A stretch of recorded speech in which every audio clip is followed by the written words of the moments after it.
자, 오늘 서로 비방하지 말라라는 제목으로 말씀 전하도록 하겠습니다. 우리 기독교 초대 기독교에서부터 내려져 오고 있는 7대 죄악이라는 것이 있습니다. 우리 인간의 죄성을 7가지로 정의한 7대 죄악이라는 것이 있는데 그 시작인 교만으로부터 시작합니다. 교만, 그 다음 시기, 그 다음 분노, 나태, 탐욕, 탐식, 종욕. 그리고 최근에는 이제 허영이라는 것까지 합해서 8가지로 정의하기로 하는데 보통 우리는 7가지 죄악이라고 해서 7대 죄악이라는 그런 이름으로 부르고 있습니다. 왜 초대교회 때부터 우리 인간의 죄성을 7가지로 정의를 했는가? 바로 우리 인간에게서 뚜렷하게 드러나는 죄악의 결과가 바로 이러한 7가지로 정의될 수 있다라고 생각했기 때문입니다.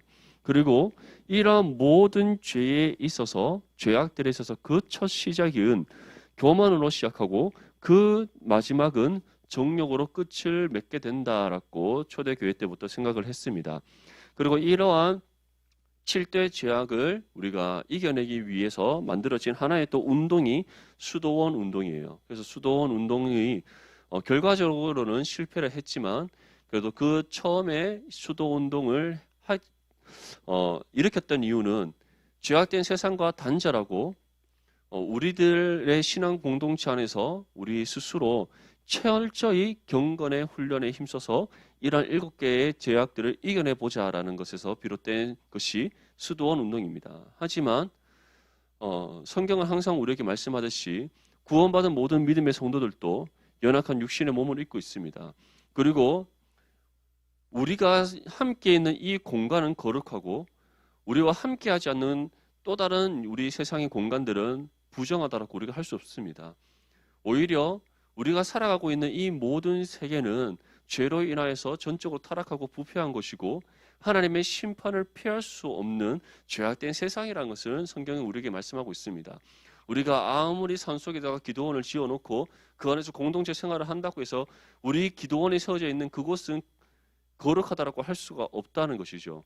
세상의 어떠한 장소적인 것이 거룩한 것이 아니라 우리 그리스도인들 한 사람 한 사람이 성전을 모시는 거룩한 성전으로서 우리가 하나님 앞에 거룩한 삶을 살아가야 됨을 성경 우리에게 말씀하고 있는 겁니다. 그런데 특별히 성경은 이러한 죄에 대한 심각성에 있어서 그 첫 시작이 교만이라고 우리에게 말씀하고 있습니다. 아담과 하와가 하나님 앞에 처음 죄를 범했을 때 그들에게 탐심이 들어오게 됩니다. 탐심이 들어오고 그 탐심으로 인해서 그들이 처음 행했던 죄가 바로 선악과를 먹음으로써 하나님의 언약을 깨뜨린 거였어요. 그런데 그 탐심이 그들에게 무엇을 불러일으켜서 선악과를 먹겠는가? 하나님과 같이 되고자 하는 바로 교만이었습니다. 그래서 우리 주변에 우리 자신뿐만 아니라 우리 주변의 많은 사람들과 우리가 함께 대하고 살아가면서 자신도 모른 채 스스로 우리가 교만함을 드러낼 때가 많이 있습니다. 조금이라도 내가 무엇인가 남들보다 잘하는 것이 있으면 자랑하고 싶은 마음, 그리고 다른 사람과 나를 비교하면서 내가 그 사람보다 더 낫다는 것을 나타내고 싶은 마음, 또는 내가 이루었던 어떠한 것들을 여러분들이 학생들에게는 성적이 될 수가 있고 직장인들에게서는 그 일하는 직장에서 이뤄낸 여러 가지 성과들을 말할 수가 있겠죠. 그러한 것들을 자랑하고 싶은 마음, 이러한 모든 것들이 바로 우리의 교만에서부터 비롯된다는 것이죠. 그래서 초대 교회 시대부터 항상 우리는 모든 죄악의 그 첫 출발점이 교만이다라고 했던 겁니다. 그런데 이 교만은 끝나지 않습니다. 교만은 시기를 낳게 됩니다. 해 아래 새 것이 없듯이 모든 사람이 또한 다른 사람들 위에 설 수가 없기 때문입니다. 운동을 아무리 내가 잘해도 나보다 운동 더 잘한 사람이 있는 법이고, 내가 아무리 공부를 잘해도 나보다 공부를 더 잘한 사람이 있는 법이고, 내가 아무리 직장에서 좋은 성과를 거두어도 나보다 더 큰 성과를 거두는 사람이 나타나기 마련이라 것이죠. 그것이 바로 우리 인간의 유한함이요 연약함이고 부족함이라는 겁니다. 그런데 우리는 그것을 잘 인정하지 않으려고 합니다. 누군가 나보다 더 잘생겼다는 말을 들었을 때, 나보다 더 예쁘다는 말을 들었을 때 여러분들 기분 좋습니까? 아니죠. 갑자기 막 30분 만지던 머리 1시간 만지게 되고 30분 메이크업 하던가 1시간 메이크업 하게 되고 갑자기 내 몸에 막 살이 붙었는 것 같고 다들 그러한 막 자기를 좀 안 좋게 바라보기 시작하고 그것을 넘어서서 다른 사람, 나보다 잘생겼다, 예쁘다고 칭찬받은 그 사람을 우리는 시기하게 됩니다. 여러분들 어렸을 때 부모님으로부터 이런 얘기 많이 들었을 거예요. 다른 친구가 나보다 조금 성적이 더 좋게 받아서 오면은 꼭 부모님들끼리 그걸 이제 또 자랑을 하시잖아요. 그러면 돌아와서 그 마음 상한 그 마음들, 엄마의 마음이 누구에게 다 풀어지죠? 우리에게로 풀어지잖아요. 왜 너 성적이 이번에 그밖에 안 나왔어? 하면서 누구는 몇 점 맞았다 하던데 너는 왜 그밖에 못 맞았어? 비교를 하죠. 비교하는 가운데 엄마는 이미 다른 엄마로부터 친구의 엄마로부터 마음의 상처를 입어서 시기가 발동을 됐고 그 시기가 이제 우리에게로 또 공격이 들어오면서 우리 안에 또 친구를 향한 시기의 마음이 일어나잖아요. 다들 경험해 보셨죠? 저만 경험했나요? 다 한 번씩은 다 경험해 봤을 거예요. 회사에서 다 경험하잖아요.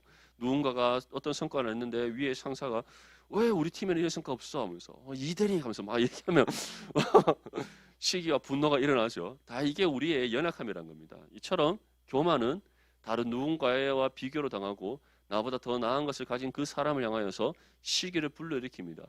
그리고 이 교만과 시기는 바로 다른 상대방을 향한 분노로 표출되어진다는 거죠. 내가 누군가를 이기지 못할 때, 누군가보다 더 나아지지 못할 때, 내가 다른 사람보다 더 뛰어나지 못할 때 우리는 그것이 시기를 넘어서 분노라는 감정으로 표출이 됩니다. 근데 이 분노는 결코 우리의 시기와 질투의 마음을 해결해 주지 못합니다. 오히려 내가 분노함으로써 나에게 더 많은 손해가 끼쳐지고 그리고 내 자신이 그 사람보다 더 뛰어나지 못하는 것, 더 낫지 못하는 것을 스스로 깨닫게 되면서 우리는 허무한 그런 마음들, 모든 것이 헛되다라고 생각되어지는 그런 마음들이 우리 안에 들어오게 되죠. 그 순간 우리는 나태에 빠지게 됩니다. 자포자기하거나 아니면 모든 것이 귀찮고 우리가 말하는 소위 귀차니즘이 막 밀려오게 되는 거죠. 그런데 귀차니즘이 밀려와서 아무것도 하기 싫고 집안에 빈둥빈둥거리면서 과자 먹고 막 TV 보면서 넷플릭스 보면서 막 뒹굴뒹굴 해도 또 우리 안에 무엇이 있죠? 그래도 뭔가 이루고 싶은 탐욕의 마음, 해소되지 않는 그 분노의 감정들이 있다는 것이죠. 근데 그것을 우리는 탐욕이라고 합니다. 내가 할 수 없는 것, 내가 이룰 수 없는 것을 가지고 싶은 헛된 마음들, 그것을 우리가 탐욕이라고 하는 거예요. 근데 그 탐욕을 채우려고 하니 무엇이 필요해요? 지금의 귀차니즘을 떨쳐내고 내가 다시 일어나서 수고하고 노력함이 필요한데 하지 않는다는 겁니다. 나태 때문에. 그래서 우리는 쉽게 그것을 채우고 싶은 방법을 선택하게 됩니다. 그것이 탐식이에요. 먹는 걸로, 나 육신의 배부름으로 내가 이루고 싶은 욕망을 간접적으로 채우고자 하는 그러한 마음들, 그것이 바로 탐식이라는 것이죠. 그래서 우리가 나태함에 빠져서 집에서 빈둥빈둥 거리다 보면 뭐가 쪄요? 살이 찌죠. 그렇죠. 살이 다 경험해 보셨죠? 그러다가 이제 좀 정신 차리면 이제 갑자기 거울을 보면서 나의 모습을 보고 약간 이것이 나였나 이렇게 약간 경각심을 느끼면서 열심히 살을 빼러 가는데 잘 안 빠지죠. 다 우리가 한 번씩 경험해 보는 일들이지 않습니까? 이처럼 결국에는 나태는 탐욕을 불이키고 탐욕을 채울 수 없는 우리의 연약함과 부족함 가운데 그것을 인정하기보다 다른 쉬운 방법으로 하나의 만족을 얻고자 하는데 그것이 탐식으로 이어진다는 겁니다. 그런데 그 탐식이 우리의 육신의 배부름은 채워줄 수 있으나 우리의 영혼의 공허함은 채워줄 수가 없습니다. 그런데 영혼의 공허함을 우리는 어떻게 채워야 될지를 알지 못합니다. 그래서 우리가 결국 선택하는 것은 정욕이라는 겁니다. 세상의 죄악된 방법으로 나의 영혼의 갈급함을 채우려고 하는 것. 그래서 그것이 때로는 물질에 집착을 하는 걸로, 사람에게 집착을 하는 걸로, 또는 성적인 타락으로 인하여서 우리가 그것을 채우고자 하는 그런 죄성들로 우리가 드러나게 된다는 겁니다. 이처럼 교만으로부터 비롯된 우리의 죄악은 정욕으로까지 하나하나씩 계속 연결을 꼬리를 무면서 이어지게 된다는 거예요. 그래서 교만에서부터 정욕으로 이어지지만 다시 정욕은 교만으로 가게 된다는 겁니다. 이 죄의 사슬을 끊어낼 수 있는 것 무엇밖에 없겠습니까? 바로 오직 예수 그리스도 한 분밖에 없음을 믿을 수 있기를 바랍니다. 우리가 이 모든 죄악을 끊어낼 수 있는 것, 이 죄의 고리를 끊어내서 이 죄악으로부터 벗어날 수 있는 것은 오직 우리의 구주 되시는 예수 그리스도를 믿음으로 구원받는 길밖에 없습니다. 우리가 구원을 받는 그 순간 하나님을 알게 되고 하나님 앞에 우리가 어떠한 죄인된 존재인가를 깨닫게 됩니다. 그 순간 우리는 더 이상 하나님 앞에서 우리가 자랑할 것이 없음을 깨닫고 믿음으로 겸손할 수밖에 없다는 겁니다. 믿음의 겸손은 다른 사람을 시기하지 않습니다. 오히려 다른 사람이 나보다 뛰어난 것, 나보다 잘하는 것, 나보다 더 많은 것을 할 수 있는 것, 그것을 우리가 더욱 오히려 존중하고 인정하고 그리고 그 사람을 격려하고 칭찬하게 됩니다. 그리고 상대방에게 분노하기보다 우리는 그 사람을 긍휼히 여기게 되고 그리고 나태함에 빠지기보다 항상 말씀과 기도 가운데 우리를 책찍질하면서 우리가 더욱더 성실한 믿음의 삶을 살아가고자 수고하고 노력하게 됩니다. 그리고 헛된 육신의 탐욕을 빠지기보다 우리에게 주신 하나님 나라의 소망을 붙잡게 되고 그리고 탐식으로 우리의 육신의 배부름을 쫓으려고 하기보다 정욕으로 우리의 영혼의 갈급함을 채우려고 하기보다 우리의 영의 약식인 말씀을 붙잡고 또 하나님 앞에 기도함으로써 하나님께서 채워주시는 그 은혜로 우리가 만족함을 얻고 또 영혼의 배부름을 얻는 그러한 삶으로 살아갈 수 있다는 겁니다. 그래서 우리가 이 모든 죄악을 끊어낼 수 있는 그 사슬을 끊어내서 우리의 삶을 변화시킬 수 있는 방법은 오직 예수 그리스도를 믿음으로 구원받는 길밖에 없다는 것이죠. 그런데 믿음의 성도들이 구원의 은혜를 받았지만 그래서 우리가 이러한 하나님 앞에 모든 것을 만족할 수 있는 하나님의 은혜로 모든 것을 채워질 수 있고 만족할 수 있는 그러한 비결과 방법을 우리가 받았지만 우리 또한 육신의 연약함이 있기 때문에 때로는 교만해질 수가 있다는 겁니다. 때로는 우리가 시기할 수가 있고 분노할 수가 있고 나태해질 수가 있고 탐욕에 물들 수가 있고 탐식에 빠져들 수가 있고 종욕이 우리 안에 불일 듯 일어날 수가 있다는 겁니다. 그리고 이러한 우리의 죄악된 죄성이 여전히 우리 가운데 남아있기에 우리가 이러한 죄를 범할 수 있는 그러한 실수가 우리의 삶 가운데 일어날 수가 있다는 것이죠. 그런데 사도 야고보는 오늘 본문 말씀을 통해서 우리에게 중요한 한 가지 진리를 또 전하고 있습니다. 본문 11절 말씀 우리 함께 읽겠습니다. 시작. 형제들아 서로 비방하지 말라. 형제를 비방하는 자나 형제를 판단하는 자는 곧 율법을 비방하고 율법을 판단하는 것이라. 내가 만일 율법을 판단하면 율법의 준행자가 아니요 재판관이로다. 사도 야고보는 우리의 이러한 연약함과 부족함을 먼저 시인하고 인정하는 것이 중요하다고 우리에게 전하고 있습니다. 그 중에서 하나가 바로 서로 비방하지 말라는 겁니다. 우리가 서로를 비방하게 되는 이유는 다른 것이 없습니다. 바로 상대방을 향한 바로 우리의 시기와 질투의 마음들이 비방이라는 것으로 드러나게 된다는 것이죠. 누구나 약점이 있습니다. 누구나 허물이 있습니다. 누구나 연약함이 있고 부족한 부분들이 있습니다. 그런데 그러한 것들을 우리가 비방한다는 것은 바로 그 사람을 향하여서 우리가 좋지 않은 감정이 있다는 것 또는 그 사람을 향해서 내가 공격성을 띈다는 것 자체는 그 사람과 나와의 사이에 무슨 갈등이 있다는 것을 드러내는 하나의 결과라고 할 수 있습니다. 하지만 반대로 나보다 나은 사람을 만났을 때 또는 부족한 사람이 있었을 때 또는 누군가 연약한 지체들이 있을 때 그 지체를 긍휼히 여기고 품고 사랑하고 섬긴다면 그 사람은 우리 안에 그 다른 사람에게 그런 사랑으로 섬긴다면 그 관계는 다른 사람을 시기하는 관계, 질투하는 관계 또는 대립적인 관계가 아니라 바로 서로가 서로를 인정하고 존중하는 관계라고 할 수 있습니다. 사도 야고보가 왜 이러한 말씀을 우리에게 전하고 있겠습니까? 초대교회 안에 서로를 비방하는 일들이 많이 일어났었기 때문입니다. 우리의 육신의 연약함과 부족함을 인정하지 못하고 내 눈으로 보이는 것, 내 몸으로 경험되어지는 것, 내 귀로 들리는 것을 의존하여 다른 사람을 비방하는 그러한 일들이 많이 일어났었다는 것이죠. 지금 우리 디모데 공동체는 어떻습니까? 한 몸이는 우리 지체들을 바라볼 때 그 지체의 모습이 아름답고 사랑스럽게 여기십니까? 아니면 누군가를 볼 때마다 머리부터 발끝까지 그 사람들의 허물과 실수와 연약함과 부족함이 보입니까? 우리 모든 디모데 지체들이 서로를 바라볼 때 상대방의 허물을 보는 것이 아니라 상대방의 실수와 잘못들을 보는 것이 아니라 있는 모습 그대로 인정하고 존중하고 사랑하고 섬길 수 있기를 축복합니다. 이것이 바로 우리가 교만으로 비롯한 이 7대 죄악들을 물리치고 오히려 그리스도의 사랑 안에서 하나 될 수 있는 비결이라는 사실을 사도 야고보는 우리에게 전하고 있습니다. 특별히 이와 같이 우리에게 전합니다. 우리가 형제를 판단하는 것, 비방하거나 판단하는 것은 율법을 비방하고 판단하는 죄다라고 우리에게 말씀하고 있습니다. 율법을 비방하고 판단한다는 것은 우리가 하나님 말씀을 업신여기는 것뿐만 아니라 하나님 말씀을 우리의 유익을 쫓아서 잘못되게 사용하는 것을 뜻합니다. 다시 말해 항상 하나님 말씀이 1차적으로 내 자신을 돌아보고 내 자신을 점검하고 하나님의 말씀을 통해 나를 향한 하나님의 뜻이 무엇인가를 먼저 분별할 수 있어야 되는데 그렇게 사용하지 아니하고 이 말씀의 기준을 다른 상대방에게 계속해서 그 기준을 제시하는 거예요. 너 지금 이렇게 말씀을 어겼어.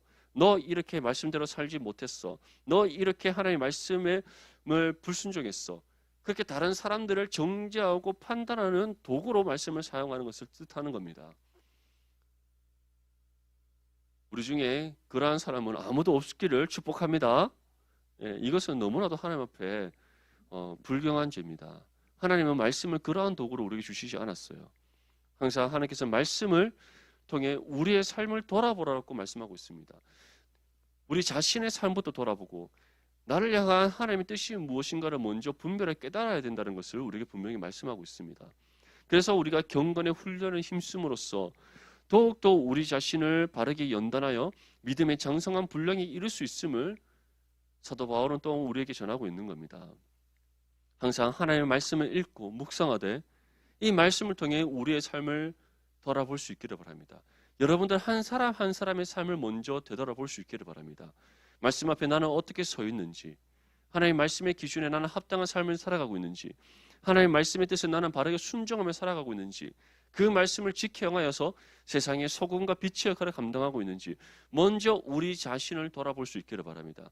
그리고 만약 내가 하나님의 말씀의 뜻에 합당하게 살아가지 못한 모습들이 있었다면 그러한 모든 것들을 하나님 앞에 내어놓고 회개할 수 있기를 바랍니다. 거기에서부터 우리는 다른 사람을 비방하는 것이 아니라 오히려 내 자신을 먼저 바르게 말씀을 연단하여서 하나님 앞에 바로 설 수 있습니다. 그리고 우리가 말씀 앞에 바로 설 때 우리는 상대방의 허다한 허물을 덮어줄 수 있습니다. 상대방의 연약한 부분을 채워줄 수 있습니다. 부족한 부분 가운데 우리가 능력으로 우리가 도움의 손길을 내밀 수가 있습니다. 그리고 서로를 인정하고 존중하고 먼저 사랑하고 섬기는 삶으로 나아갈 수 있음을 여러분들 기억할 수 있기를 바랍니다. 특별히 사도 야고보는 우리가 이처럼 하나님의 말씀으로 다른 사람을 비방하고 판단하는 것은 우리 스스로가 하나님의 자리에 서려고 하는 것이다 라고 말씀하고 있습니다. 무엇이라고 전하고 있습니까? 율법을 판단하면 율법의 준행자가 아니요 재판관이로다. 우리는 재판관의 위치에 있는 사람이 아닙니다. 무엇인가 판단하는 위치에 있는 사람들이 아닙니다. 우리는 오히려 하나님께서 말씀을 통해 주시는 그 뜻에 순종해야 되는 사람입니다. 그 뜻을 지켜 행하는 삶을 살아가야 되는 사람입니다. 그 뜻을 이 땅 가운데 이루는 사명을 감당해야 되는 사람입니다. 우리에게 명령을 내리시는 분, 우리를 판단하시는 분, 그분은 오직 만물의 주관자시요 우리의 삶의 주인 되시는 하나님 한 분밖에 없음을 믿을 수 있기를 바랍니다.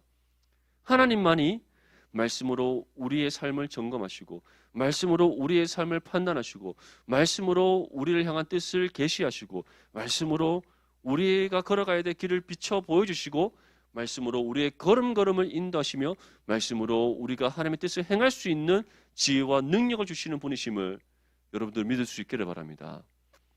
우리가 재판관 자리에 앉는다는 것은 하나님의 자리에 우리가 서려고 하는 교만한 죄입니다. 우리가 준행자라는 사실을 잊고 말씀으로 다른 사람들을 비방하고 비판하는 도구로 사용하려고 한다는 것은 우리는 하나님을 거역하는 죄와 마찬가지입니다. 그것은 곧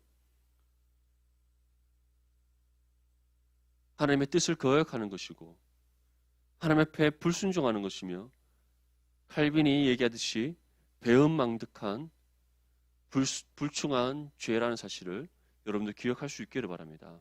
종교적 개혁자 칼빈은 이처럼 우리가 하나님 자리에 앉으려고 하는 것, 하나님을 업신여기는 것, 그것을 불충하고 배은망덕한 죄라고 우리에게 전하고 있습니다. 우리 양육받는 친구들은 다 알죠? 수요일날 토요일날 배웠죠? 불충과 배은망덕의 죄. 그것이 얼마나 큰 죄냐 하면 그것은 곧 성령을 모독하는 죄와 같다는 것을 여러분들 기억하십시오. 특별히 세상 속에서 하나님을 알지 못한 채 살아가는 사람들은 누구를 자신의 삶의 주인으로 삼습니까? 우리 자신을 스스로 삶의 주인으로 삼습니다. 그래서 내가 생각하는 것, 내가 느끼는 것, 그리고 내가 내린 결정과 판단에 의존하여 살아가는 것이 세상에 속한 사람들입니다. 하지만 우리 그리스도인들은 우리의 삶의 주인이 누구라고 믿습니까? 바로 세상의 주인 되시는 하나님이 우리 삶의 주인 되심을 믿는 사람들입니다. 그렇다면 우리는 누구의 뜻에 순종해야 됩니까? 우리의 삶의 주인 되시는 하나님 뜻에 순종해야 됩니다. 그 말씀을 통해서 우리 주시는 그 뜻을 따라 우리는 순종하며 살아가야 합니다. 그렇다면 우리는 재판관입니까? 준행자입니까? 우리는 그 어느 누구도 재판관인 사람이 없습니다. 재판관은 오직 하나님 한 분이시며 우리는 그 판결에 따라 실천하고 살아가야 될 준행자일 뿐이라는 사실을 기억하십시오. 거기서부터 우리는 교만으로 비롯한 모든 죄악들을 버리고 믿음의 겸손함으로 하나님의 뜻을 따라 살아갈 수가 있습니다. 연약한 지체를 품고 사랑하고 섬기고 서로를 인정하고 존중하고 존경하는 삶으로 우리가 나아갈 수 있다는 사실을 믿을 수 있기를 바랍니다. 예수님께서 다음과 같이 우리에게 말씀합니다. 마태복음 7장 1절에서 2절 말씀에 비판을 받지 아니하려거든 비판하지 말라.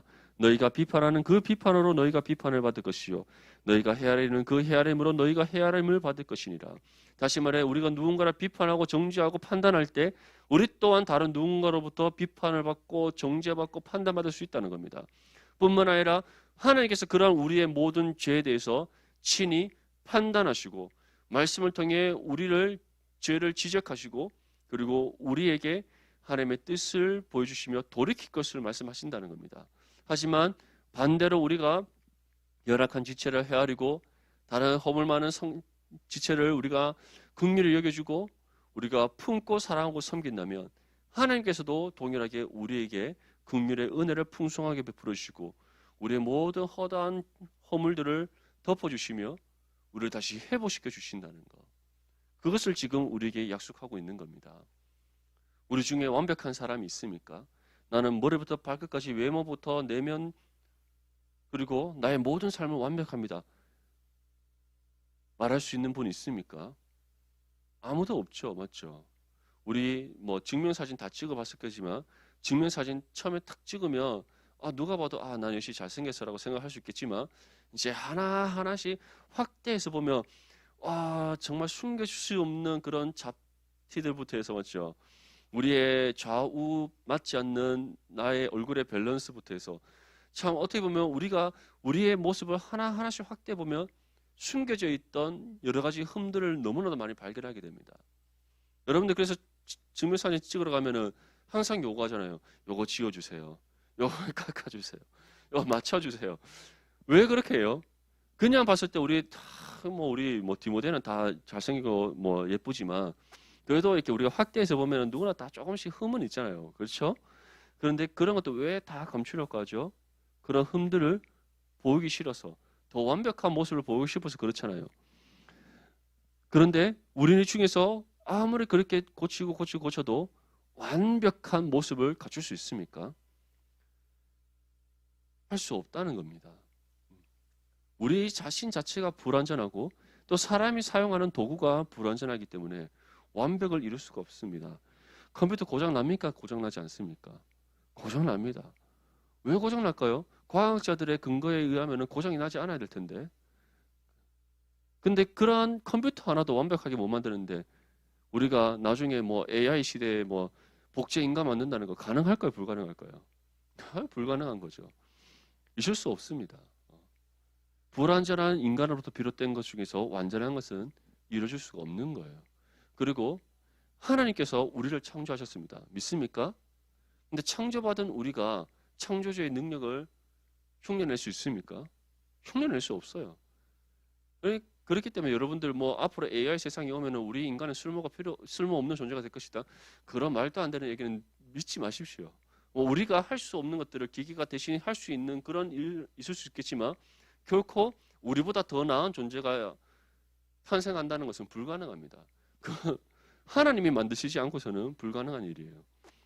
하나님께서는 인간을 피조물들 중에 유일하게 자신의 형상대로 만드셨고 하나님께서 맡기신 일들을 유일하게 행할 수 있는 존재가 우리 인간밖에 없습니다. 그런데 그러한 우리가 완전하지 않기 때문에 죄로 인해서 타락하고 부패했기 때문에 우리로부터 비롯되어진 것 중에 완전한 것은 있을 수 없습니다.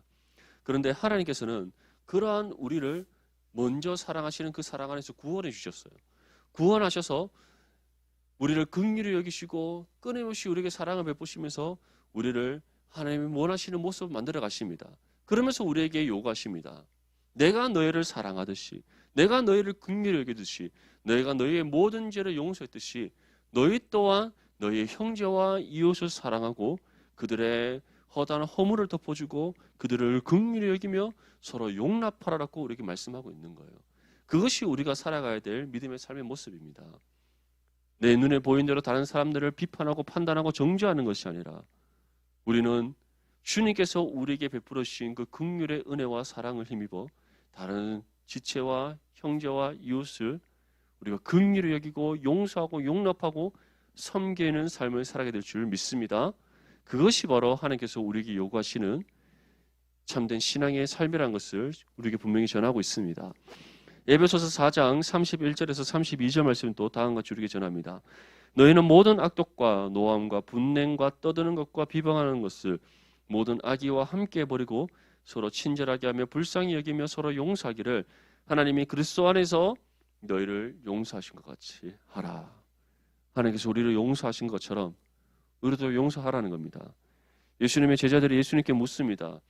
예수님, 나에게 실수한 사람들을 내가 얼마만큼 언제까지 용서해야 됩니까? 예수님께서 7번에 70번까지도 용서하라라고 했습니다. 7번에 70번이면 뭐 곱하기로 하면 490번이에요. 여러분들 490번 한 번 하나씩 다 세어가면서 용서할 수 있습니까? 이 말은 곧 예수님께서 용서하되 끝까지 용서하라는 겁니다.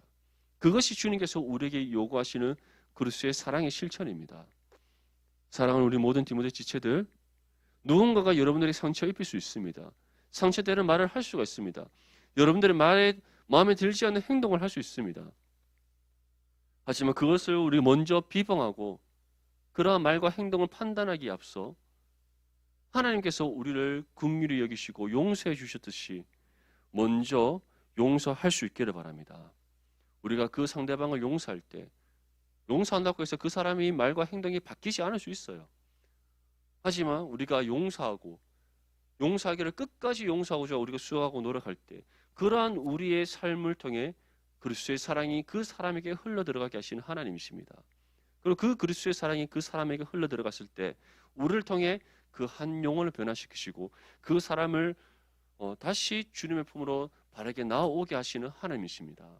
그러한 은혜의 역사를 경험하는 저와 여러분들이 될 수 있기를 바랍니다. 그러한 그리스도의 사랑의 통로로서 쓰임받는 저와 여러분들이 되기를 주님의 이름으로 축복합니다. 우리 본문 12절 말씀 함께 읽겠습니다. 시작. 입법자와 재판관은 오직 한 분이시니 능히 구원하기도 하시며 멸하기도 하시느니라. 너는 누구이기에 이웃을 판단하느냐. 이 말씀은 곧 우리에게는 이웃을 판단할 자격이 없고 판단할 수 없는 그러한 존재라는 것을 우리에게 분명히 전하고 있습니다. 판단하시는 분은 오직 하나님 한 분밖에 없습니다. 재판관은 오직 하나님 한 분밖에 없음을 성경은 분명히 전하고 있습니다.